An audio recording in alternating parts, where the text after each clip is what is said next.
I will be talking about the economy. So the economy is not quite so sunny. And of course, Ali has mentioned the wonderful spending review that we had yesterday with the government. It's all sweetness and light when you're just talking about spending money. So it's easy for it all to sound like good news, but I'll talk around what that means for UK growth in particular.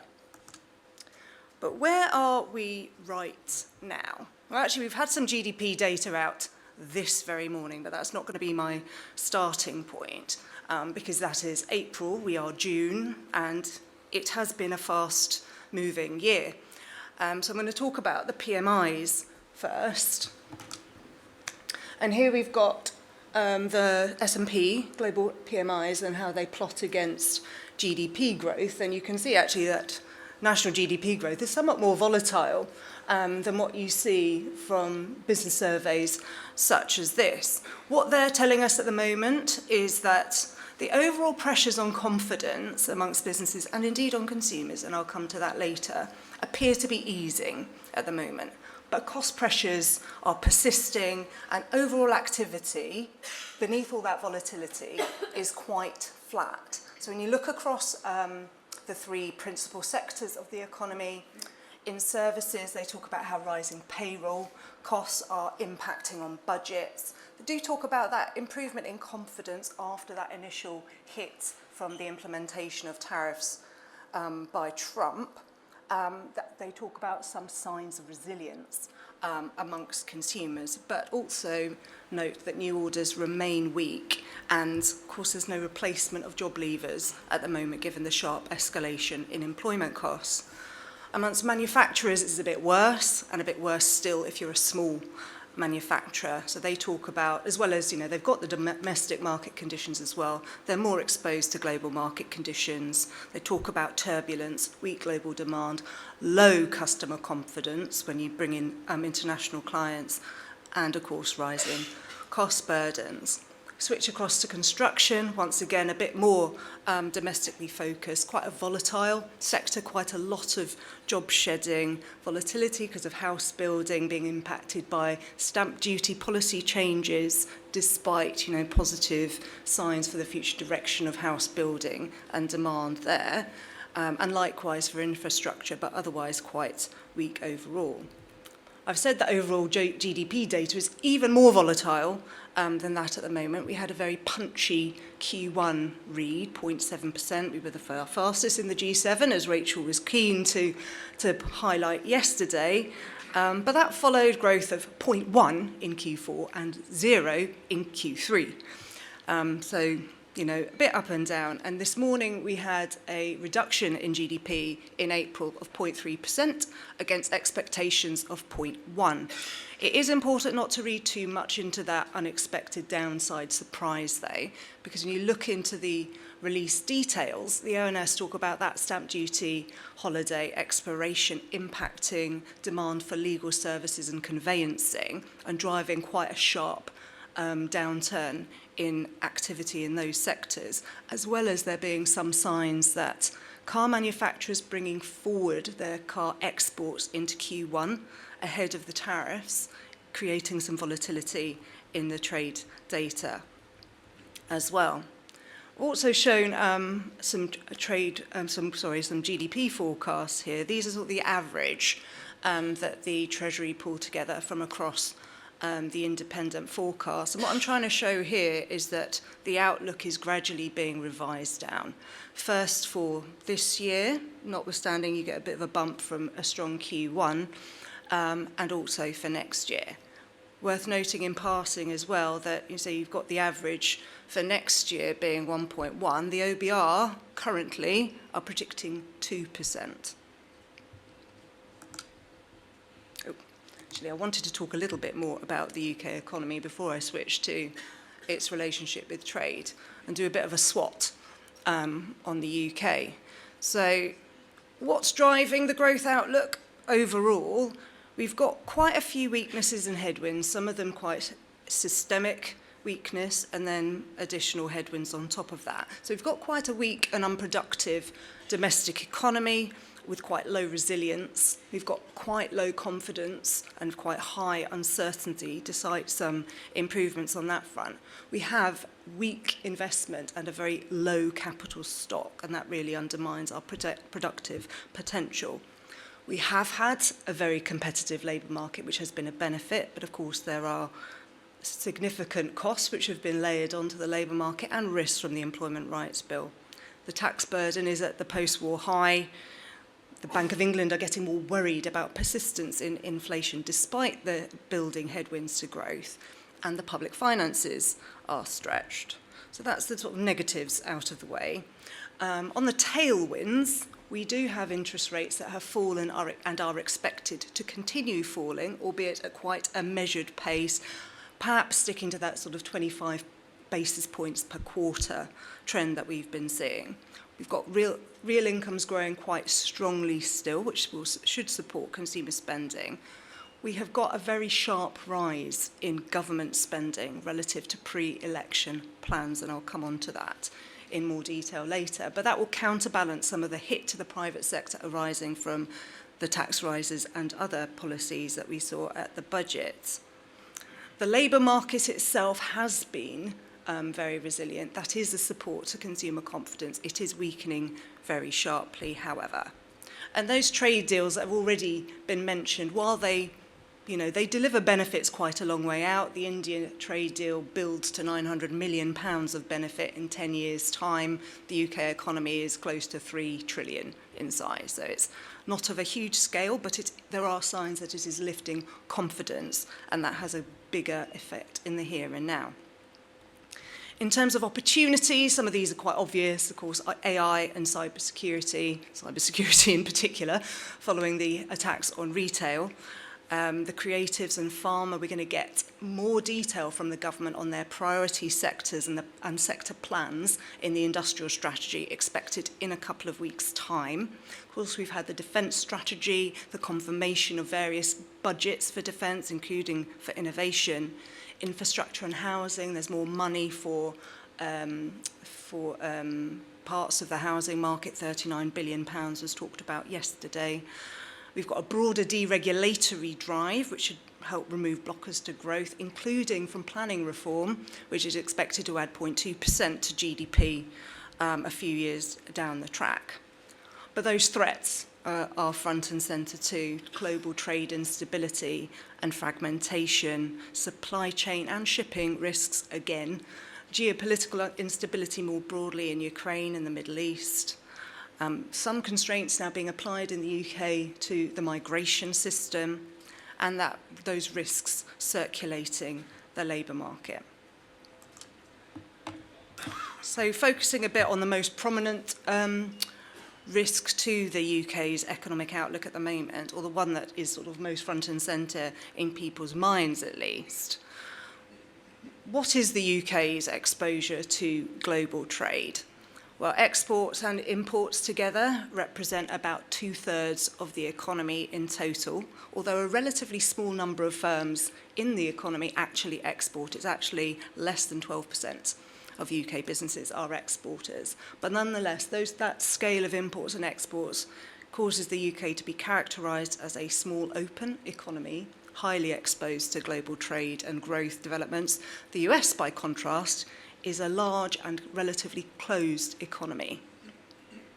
So looking across the channels of impact from the huge number of tariffs being implemented and then rolled back and threatened that we have seen, the channels of impact, of course, one of them is trade. I'll talk about that. Confidence is a very big and immediate impact. Financial markets as well, and also commodity markets. So digging a bit into the UK's indirect trade links with the US, they're worth about £210 billion, or 8% of UK GDP. Some of the UK's exports to other countries are intermediate inputs into goods and services ultimately destined for the US market. More than 2/3 of the UK's exports to the US are services, and we did think that they were going to be relatively immune to some of the tariffs. But then there have been comments in sort of the last couple of months about the film sector, which suggests tariffs on the service sector are not off the table. Meanwhile, the big beautiful bill has got a tax threat in there, which is not particularly discriminating in terms of the sectors potentially at risk there. In terms of less direct impacts, that uncertainty impact hits investment decisions. In particular, they're irreversible and costly, so those are the first ones to get paused, but they are slowing down decision-making generally. Tariffs, of course, would reduce demand for UK exports or otherwise reduce the profitability of those exports, depending upon how an exporter to the US chooses to set the underlying price. Worth noting that while the US market itself is of significant scale, as you can see there, 180 billion, the EU market is 356 billion, I think is a specific number. But those indirect channels amplify via the EU market the indirect impact on the UK. There are some upsides, potentially. So import prices in the UK could fall if suppliers start to switch away from the UK and shift goods in particular into the UK market, but that does exacerbate competitive pressures on UK firms while being quite good for the consumer and the outlook for interest rates too. In the longer term, though, this sort of breach in the global connectivity of advanced economies will generate greater trade fragmentation, which will hit global potential beyond the initial hit, which arises from uncertainty and some of the higher costs, particularly between China and the United States. Of course, the biggest negative economic impacts are on the US economy.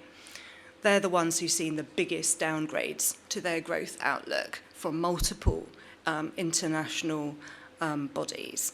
In the US, tariffs raise consumer prices and cut real incomes. They tighten financial conditions. So in the US, interest rates are now expected to come down less swiftly than they might otherwise have done. And that trade policy uncertainty and supply chain uncertainty even more amplified in the US. So looking across a bit more what's going on in the UK now before we go into what the government is doing about it. Here I'm showing the IOD's business confidence measure and the consumer confidence measure from the GfK, not their headline one, their confidence in the economic outlook question. So you can see that business confidence took the biggest hit after the budget and has now started to recover from that. The consumer has been a bit more resilient, but is trending down. So quite a sort of differentiated picture between those two parts of the economy. On the business side, as I mentioned earlier, what we're seeing is downward pressures on confidence easing a little, and some specific drivers of positivity being talked about by the business leaders I speak to. One of those is the global trade opportunities. They see those trade deals that the UK has been striking as a sign that the UK is open for business, and in this global trade environment, very positive for UK competitiveness. There's some sign that after that initial post-budget hit last year, some elements of demand in markets is resuming, and tech, pharma, and business services in particular have been referenced to me. As I've said before, there are some tailwinds to growth from falling interest rates and strong consumer balance sheets. And then, of course, there's a strategic government policy pipeline. And we've had more commitments, more specific commitments, for example, on nuclear, alongside defence spending, digital and planning reform, implications for the construction sector. On the consumer side, it's quite interesting. So the consumers seem to be a bit confused about tariffs. So when you read what's coming out of GfK, they seem to think that they're paying the tariffs that the US implements, so that they're worrying about that inflationary channel. Now, inflation in the UK has picked up, but say not in the way consumers seem to be worrying about it over the next 12 months.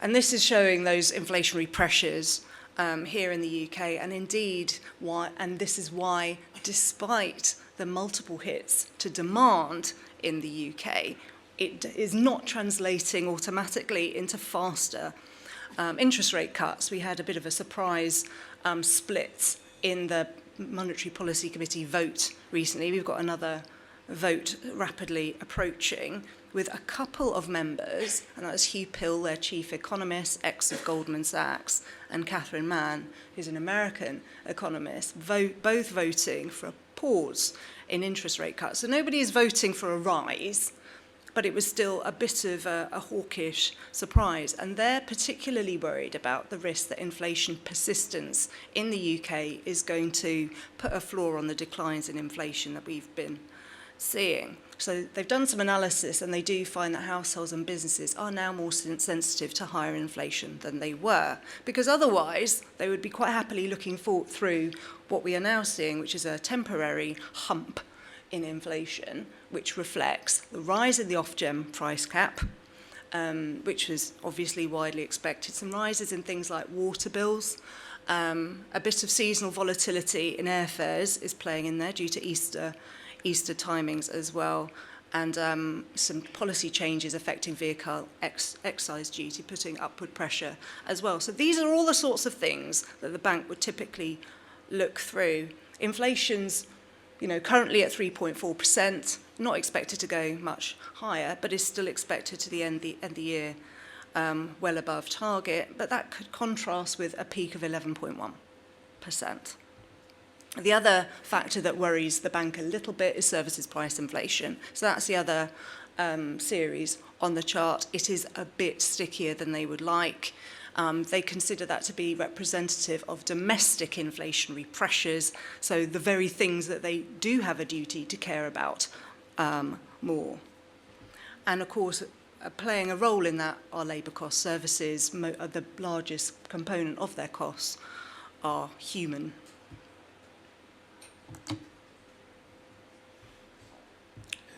Onto the labour market now, so sort of last snapshot of part of the UK economy before we hit the policy agenda. The labour market has an important bearing on the inflation and growth outlook, and it is weakening rapidly. Since the peak in HMRC payroll, we have lost 280,000 jobs. Vacancies are declining at an accelerating pace. They're below pre-pandemic levels now. On the wage side, private sector wage growth still quite punchy at 5.2%, but coming down quicker than the Bank of England were anticipating, and expected to drop below 4% towards the year end, if not more quickly. And that would be obviously good for inflation and interest rates. The hiring outlook at the moment is very subdued from our data, from other people's data, from talking to members. Mentioned before, people just aren't replacing roles while they try and sort of build in their response to the autumn budget rise in NICs and the reduction in the threshold as well. Employment regulations are a source of ongoing concern. Justin Madders MP from DBT recently committed to producing a roadmap for the Employment Rights Bill. We're still not particularly confident about the direction of travel because they haven't shown that they're listening. They hear, but they don't listen. On the wage growth front, the sort of balance of pressures, you have upward pressure from inflation picking up again, but downward pressure from those employment costs too. So on to the next piece. How do we get the UK economy out of its malaise, and is the government going to help us get there? Spending review yesterday. So here I am showing total government budgets over time. I have, for those who care about such things, put the definitions down the side. It is not compulsory to read those. Just be aware that the chart is not all of government spending. It doesn't include the more variable elements like the welfare bill or pensions either, but the budget setting, which was the focus yesterday. So you can see very clearly that this was not an austerity spending review. A lot of money has been put into the public sector, both current and capital. Of course, we saw security and health and defence very much front and centre yesterday. 3% real growth in the health budget against sort of 1.7% average for real current spending overall. businesses I talked to were very keen on waste and inefficiency being addressed. That was the first chapter. 16% real terms reduction in administrative budgets by 2029-30 and 5% efficiency targets. So that'll help address the public sector's incredibly poor productivity. All the savings from that are being banked straight back into public services. Understandable in the near term, won't be so understandable by the end of the Parliament. Allocations of capital spending, meanwhile, they've added 120 billion to the capital spend budget. Going to regional transport, that's very positive for growth, good payback expected there. Nuclear energy, R&D, innovation is core for driving up growth as well. But despite that huge whack of money put into capital spending budgets, public sector net capital investment in real terms still declines on average over the spending review, which emphasises the role that the private sector rather, is expected to play in driving investment and capital growth in the UK. And of course, there have been bits and pieces around improving the financial market in the UK, consolidating pension funds to generate efficiencies there, and the threat that pension funds may be forced to invest in the UK market if they don't do so on sufficiently on a voluntary basis. We've got more strategies coming as well, infrastructure and industrial strategy. But what we're looking for, given if businesses are going to be responsible for changing the UK's economic future, we need a business environment that facilitates that. So we do need the tax and regulatory system to be improved. We need a good direction of travel for employment regulations, not just a direction. We need energy cost competitiveness to be addressed, and our connections with global markets to be re-emphasised and reinforced.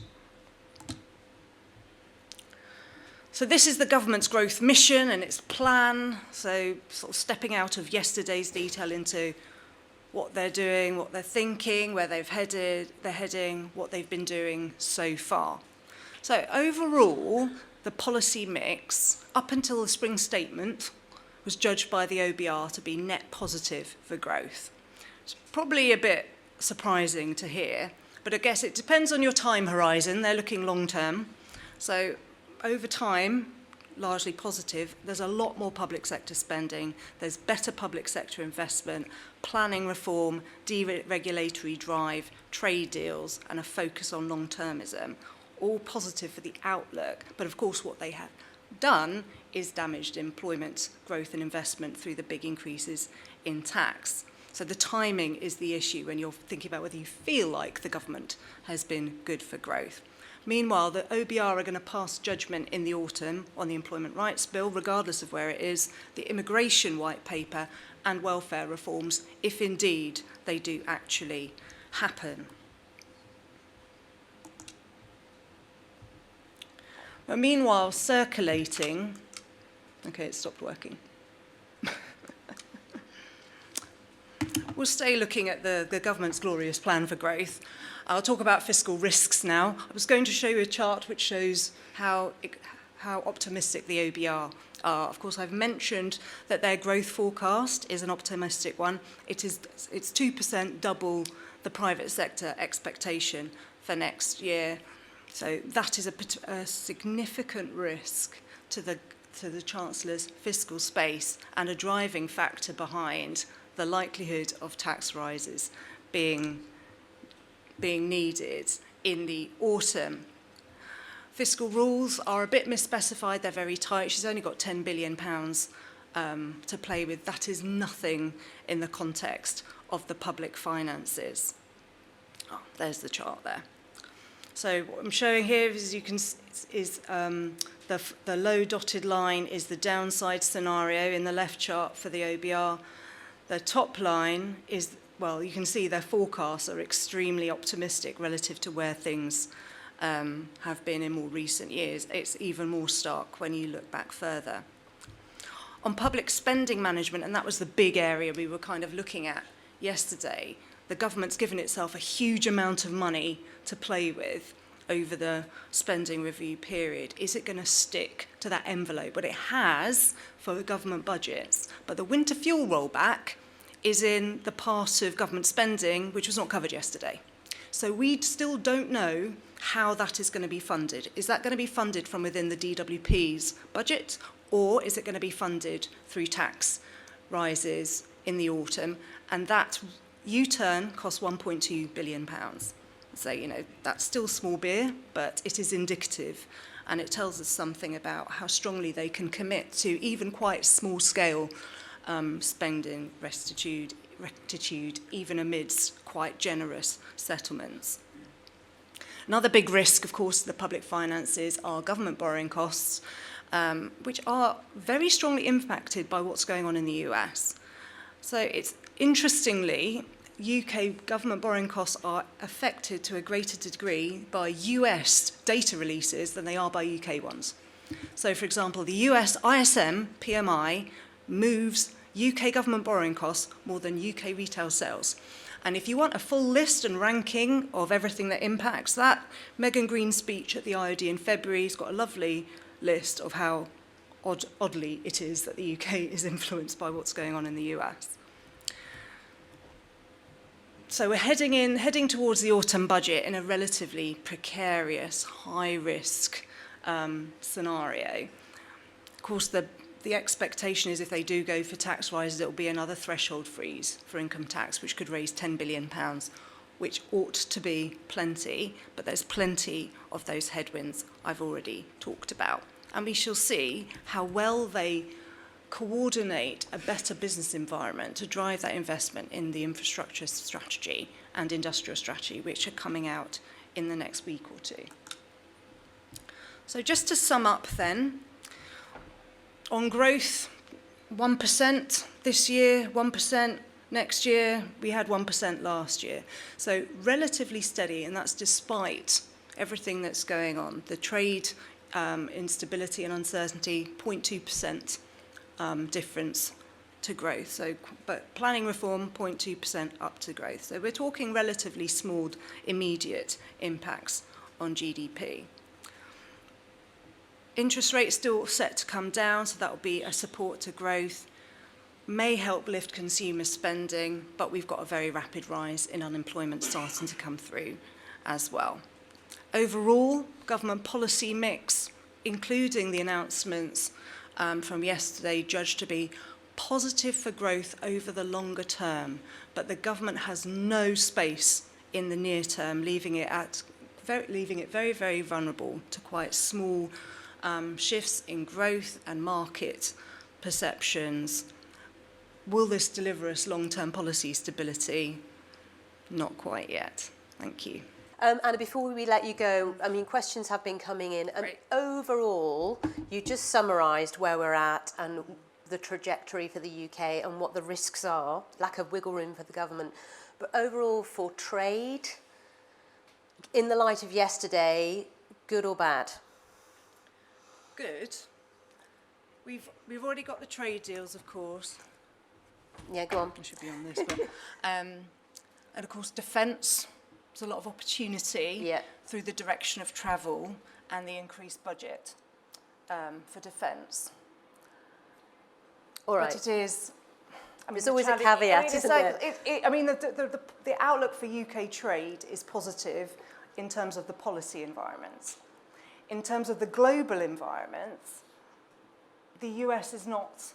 It's not helping things there, both directly and indirectly, because it is, it's both sabotaging itself. It's not interested in trade connectivity. That is very clear from their policy stance.